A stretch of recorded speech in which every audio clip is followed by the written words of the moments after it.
Get rich fast with csgofast.com. Take that as a yes.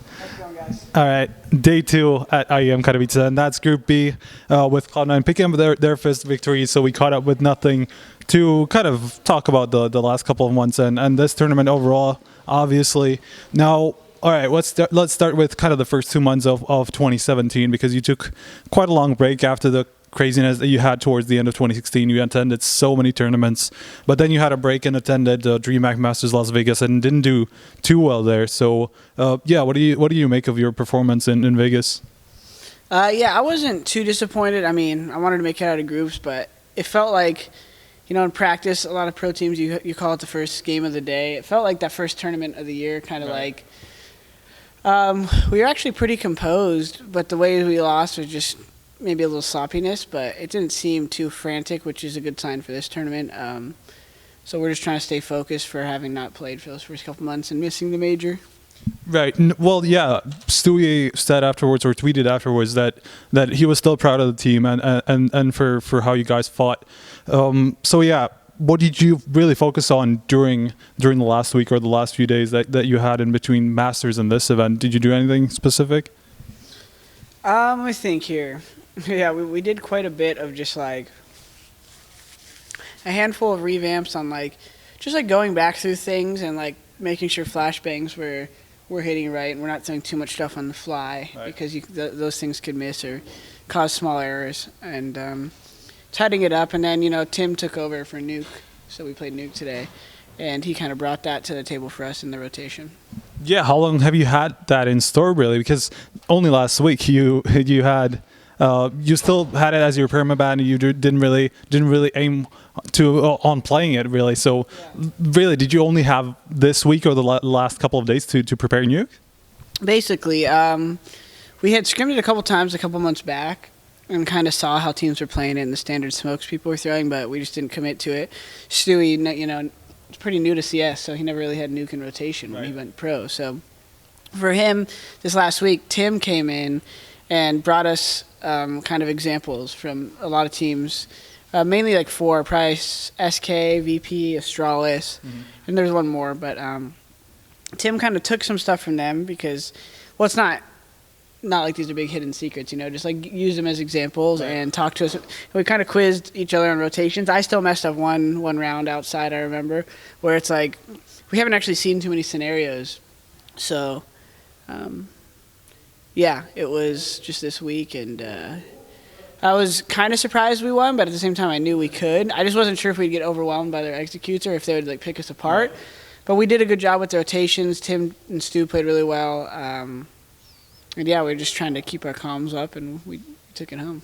I imagine it also helped that SK hadn't played the map for a while as well. They kind of dropped it towards the end of 2016 as well. Yep. We couldn't even really counter them, or really, because we had to pay attention on other maps. We knew, like, I think last night we looked at their default really quick and how the rotations are for like 2-gun rounds in CT. Right. But now, what actually made you go for Nuke? What made you actually start practicing it? Was it the change in map pool, or was it something else? Was it just you trying to make your map pool wider? Yeah, exactly. I think it's just silly to not go for as many maps as you can. It's not like, I don't know. It's like, it's so weird with CS these days. Like, one map could be your worst, and then a week later, you could have a lot of momentum on it. And especially, it just doesn't hurt to, like, if you don't actually take a chance like we did today, you'll never start playing it. And so whether it builds confidence or gives you a foundation to work on, you just, I think, sometimes need to try. Because I think that's why VP is so strong right now. Dust 2 got taken out of the map pool, and they're down to play anything. So it's just like, I think it's just such a leg up. When North came in, they had Inferno in their back pocket and things like that, or Nuke rather. They were really good at Nuke. Yeah.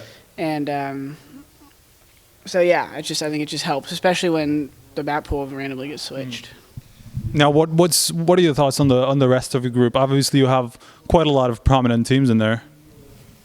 Yeah, it's pretty vicious. When we're telling everyone's like, "Oh wait, who's in your group again?" And I like list off the teams, everyone's like, "Holy shit!"